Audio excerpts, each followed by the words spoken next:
नाथ, लेकिन अब जाकर पता चला है मुझे, मेरे पति ने मुझे श्राप नहीं दिया था, मेरे पति ने मेरा उद्धार किया था। प्रभु मेरा उद्धार किया था। यदि श्राप न मिला होता तो आज अहल्या को राम का दर्शन कैसे प्राप्त होता। मेरा उद्धार हो गया है प्रभु। एक वरदान आपसे चाहिए। मैं मति से भोरी हूं, मुझे मांगने का ढंग नहीं आता, लेकिन एक वरदान चाहिए। राम जी बोले मांगिए क्या चाहिए। अहल्या जी बोली प्रभु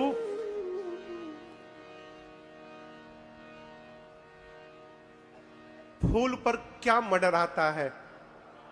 बोलिए भंवरा। क्यों क्यों?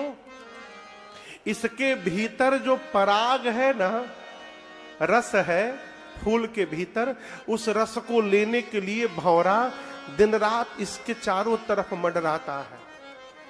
अहल्या जी बोली प्रभु मुझे पता चला है कि आपके जो चरण है वो कमल के पुष्प के समान है। स्तुति आप लोग करते हैं। कमल का पर्यायवाची शब्द है कंज। क्या नाम है? नवकंज लोचन कंज मुख कर कंज पद कंजारूढ़।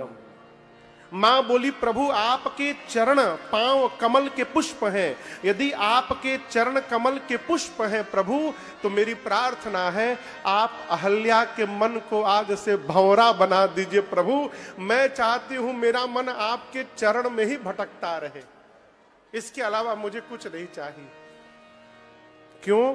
ये वही चरण है जिनसे गंगा जी प्रकट हुई थी। और एक बात कहूं प्रभु, गंगा जी आपके चरण से निकली थी, इसलिए भगवान शिव ने उस गंगा को सिर पे धारण कर लिया। अहिल्या जी को पता नहीं है कि भगवान के चरण नहीं चरण रज आए हैं, उनको पता है कि चरण ही भगवान ने रख दिया है। तो कहती है नाथ मैं शंकर जी से आगे निकल गई हूं आज। राम जी पूछे वो कैसे? अहिल्या जी बोली शंकर जी के सिर पर तो चरण का चरणामृत गया था, मेरे सिर पर साक्षात आपका चरण पहुंच गया प्रभु। अब इससे अधिक सौभाग्य जीवन में किसी का और क्या होगा। मुझे और कुछ नहीं चाहिए। जो वरदान मां ने मांगा राम जी ने प्रदान किया। एहि भांति सिधारी गौतम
मनचाहा वरदान राम जी से प्राप्त करके बार बार राम जी के चरणों में दंडवत प्रणाम करके अपने पति श्री गौतम ऋषि के साथ मां अहल्या उनके लोक को चली गई।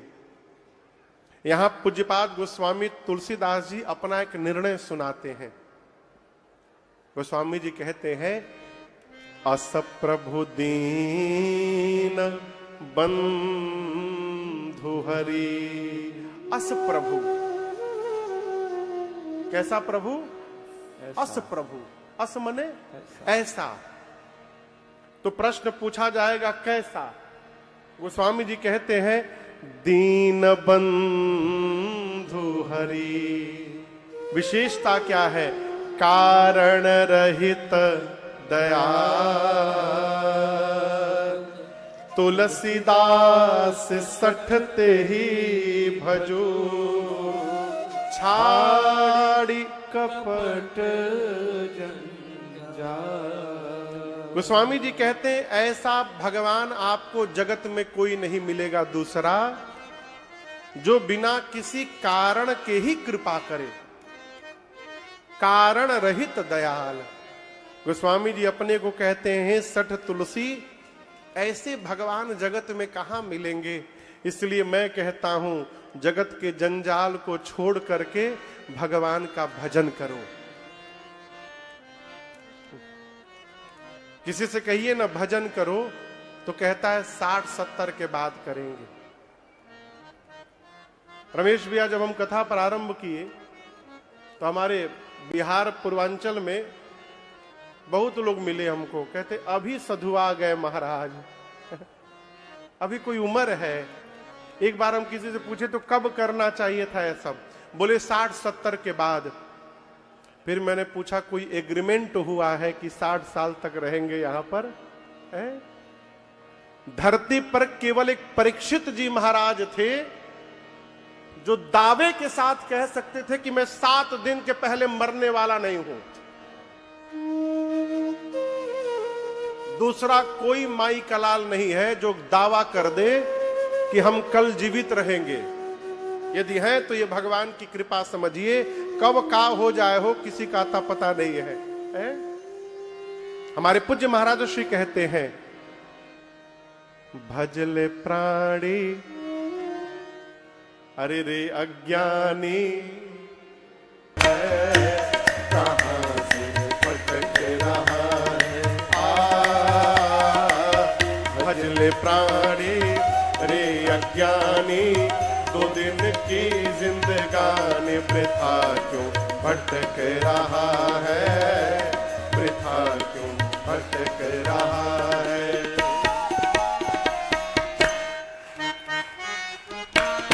सो बात गई अब से संभाला जाए।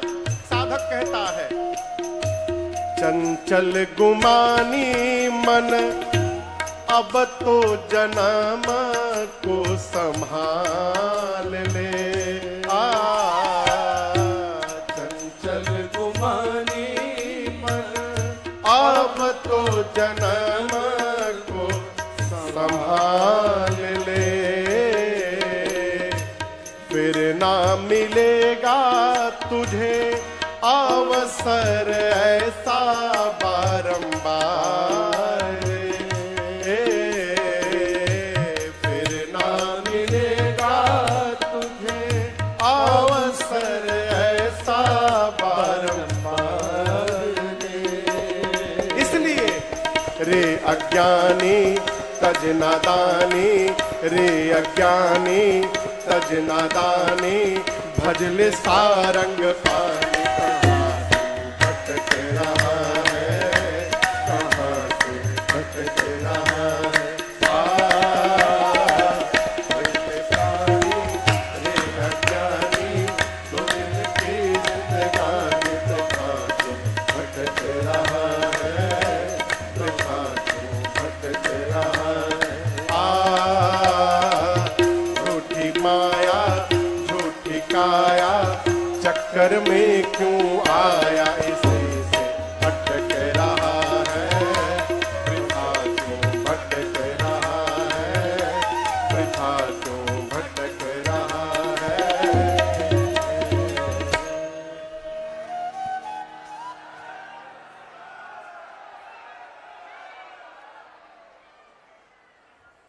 हरि चंचल गुमानी मन अब तो जन्म को संभाल ले। क्यों महाराज? क्योंकि फिर ना मिलेगा तुझे अवसर ऐसा बारंबार।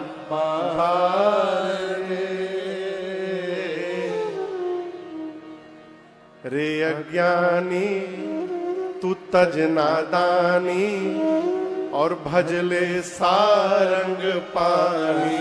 कहां सिर पटक रहा है, इसी से अटक रहा है, कहाँ तो भटक रहा है। सावधान।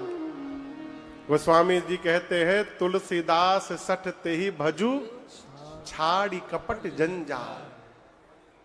मां अहल्या को गति प्रदान करने के बाद राम जी विश्वामित्र जी के साथ आगे बढ़े